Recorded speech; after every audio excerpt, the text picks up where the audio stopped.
Армысыздар, қалдарыңыз қалай? Оңғардың Оңкар арнасында кезекті шығарылым. Бұл жолы сіздерге осы аптадағы соңғы жаңалықтарды айтып бергім келіп тұр. Енді біріншісі қазіргі ең негізгілерінің бірі орташа жылдамдыққа қатысты болып тұр. Білесіздер, 4 желтоқсаннан бастап жаңа заң күшіне енді республикалық маңызы бар және қалааралық үлкен трассаларда көліктердің орташа жылдамдығы есептеледі. Яғни екі қаланың арасында орналасқан камералардың ортасын сіз қанша уақытта жүріп өтесіз, соған байланысты орташа жылдамдығыңыз есептеледі. Егер де сіз тура камераның астына келіп, жылдамдығыңызды сәл бәсеңдетіп, ары қарай қайтадан құйындата жөнелсеңіз, келесі камераға дейін жылдам барып қаласыз. Яғни келесі камераның астында жылдамдығыңызды азайтып, ол жерден ақырын өткеніңізбен өткен уақытыңыз тым тез болса, сіздің орташа жылдамдығыңыз есептеледі де сізге айыппұл салынады. Орташа жылдамдық дегеніміз жүріп өткен жолды, сол жолды жүріп өткен уақыт аралығына бөлу арқылы есептеледі. Айыппұл рұқсат етілген орташа жылдамдықтан асып кетуіне байланысты 5-тен 40 айлық есептік көрсеткіш көлеміне дейін болады. Яғни жолдардың әртүрлі учаскелерінде орташа жылдамдық әртүрлі болады. Себебі формулаға сәйкес әр автокөлік автоматты түрде есептеледі. Бұл жаңалық талдауды ескере отырып енгізілді. Себебі қала маңындағы трассалардағы әрбір үшінші адам жылдамдық режимінің асып кетуіне байланысты қайтыс болған. Бұндай тәжірибе өзге елдерде де бұрыннан бар да, мәселен Қытайда, менің білетінім Қытай елінде бар, үлкен трассаларда осындай жылдамдықты есептейді. Кейбір жүргізушілер ақырын жүрген кезде іштері пысатын жүргізушілер келесі камераның астына барып, біраз аялдап, тынығып алып, содан кейін уақыты болған кезде камераның астынан өтетін еді. Тура осындай жағдай бізде де болайын деп тұрған шығар. Таксисттер құйқылжытып барып, камераға жақындаған кезде бір тоқтап, демалып, дәретханаларына барып, уақыт өткізіп, содан кейін барып, жолдарын ары қарай жалғастыратын шығар енді. Екінші мәселе шетелден көлік әкелетіндерге қатысты. Біраз шулатты, біраз шу тудырды. 1 желтоқсаннан бастап ол ережелерде күшіне енді. Бұнда қандай ереже дейсіз ғой? Жеке тұлғаларға қатысты ереже өзгертілді. Яғни жеке тұлғалар, азаматтар енді шетелден жылына тек қана бірақ көлік әкеле алатын болды. Ал заңды тұлғаларға шектеу жоқ. Бұны мемлекеттік органдар былай түсіндіріп отыр. Өткен жылы бір ғана азамат, жеке тұлға өзінің атына өзге елден бір жылдың ішінде 800-ге жуық жаңа автокөлік, жаңа емес, шетелден автокөлік алып келген көрінеді. Тағы да 31 деме адам 100-ден артық көлік әкелген. Осындай бір адам бірнеше көлік әкелген деп отыр. Яғни олардың қолға алып отырғаны мынау көлеңкелі импорт дейді ғой. Соны тежегісі кеп отыр. Яғни жаңағы бір жылдың ішінде 700-800-ге жуық көлік әкелген азамат, яғни оның барлығын өзі мінбейтін анық қой, ол алып келді, сатты деген сияқты.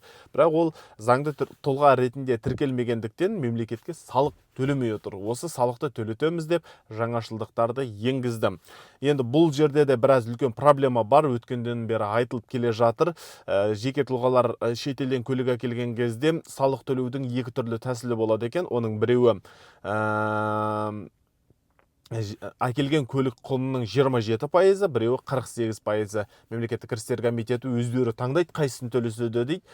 Бірақ кез келген азамат оның 48%-ін төлейтін едім мен деп оны таңдамайтын анық қой. Сондықтан әлі де шикі тұстары бар сияқты, дегенмен заң күшіне енді, ереже күшіне енді 1 желтоқсанда басталды. Яғни әр жылда Қазақстанның әр азаматы шетелден тек қана бірақ көлік әкелуіне рұқсат етіледі. Келесі өзгеріс несиеге қатысты. Қаржы нарығын реттеу және дамыту агенттігінің берген ақпараты бойынша енді салоннан көлік сатып алатын кезде біраз жеңілдіктер жасалады. Егер де сіздің бұған дейін алған несиелеріңіз болса, оны ай сайын төлеп жатсаңыз, сіздің жалпы кредиттегі жағдайыңыз жаңа көлік алған кезде есепке алынбайды. Оның бір шарты бар, сіз несиені алған кезде көліктің кемінде 50%-ын алғашқы жарна ретінде төлеуіңіз керек. Ал егерде ескі көлік алатын болсаңыз, яғни 3 жылға дейінгі, ол аны өте ескі көліктерге берілмейді. 3 жылға дейінгі, бірақ жүрілген көлік алатын болсаңыз, 30-дан 50%-ға дейінгі алғашқы жарнасын төлеу керексіз. Сол кезде сіздің ай сайын қанша ақша төлеп жатқаныңыз, қанша несие төлеп жатқаныңыз есепке алынбайды. Несие алу жеңілдейді. Меніңше бұның да бір екі ұшы бар. Яғни көлік алатын азаматтар, көлік алғысы келіп жүрген азаматтар, мысалға оның қосымша кірістері бар, таксобайт етеді, басқа жағынан ақша табады. Яғни оның ай сайынғы төлеуге мұршасы бар, немесе басқа біреулер көмектеседі оның несиесін төлеуге. Осындай жағдайда, егер оның алғашқы жарнасы болса, оның көлік алуына жеңілдейді. Және екінші ұшы бар. Өзінің қаржы жағдайын дұрыс есепке алмайтын, көрсе қызарланып, маған беріп жатыр екен, мен алып алайын деп алып алатын азаматтар, өзі несиенің астында отырса да оған қарамай ескі көлігін сатып жіберіп жаңасын алып алатын азаматтар болуы әбден мүмкін. Көптің арасында ондай азаматтар да табылады. Яғни ол ертең көлігінің жаңа көлігінің несиесін төлей алмай қиналып қалуы мүмкін. Бұл біраз азаматтарымызды несиелік құдық деп айтады ғой, соған қайтадан батырып жіберуі мүмкін. Мысалы, ескі көлігін сатты, оны алғашқы жарна ретінде төледі, қалғанын ай сайын, қазір мысалға өзінің ай сайынғы жалақысынан артық төлем төлеп отырады, бірақ тағы да жаңасын алып алады, бір жөні болар, бір жөнін қылармын деген сияқты қылып. Бірақ оны төлей алмайды, ертең оны көлікті сосын автосалон немесе ол жаңа несиеге алынған көлік міндетті түрде залогқа, кепілдікке қойылады. Сондықтан ол кепілдік арқылы көлігінен де айырылып қалуы мүмкін. Сондықтан бұл мәселенің де екі ұшы бар. Беріп жатыр екен деп бас көз жоқ барып ала бермеңіздер. Айтпақшы, жаңағы орташа жылдамдықты есептеу ережесімен бірге тағы да мынадай бір заң күшіне енді.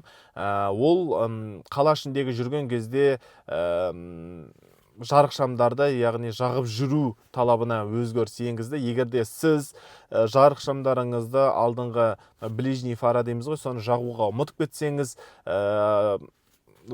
жол полициясы бұрын өз шешім қабылдайтын, сізді тоқтатады. Егерде сіз онымен келісе алсаңыз, сізге ескерту жасайды, келісе алмасаңыз айыппұл төлейтін. Енді бұл өзгерді. Ол егер бір жылда бірінші рет ұсталып тұрсаңыз, сіз ол міндетті болады сізге ескерту жасауға. Ал егерде сол бір жылдың ішінде екінші қайта ұсталсаңыз, сізге ол айыппұл жазып береді. Осындай жаңалықтар болды. Эфирде тағы жүздескенше амандықта болайық ағайын.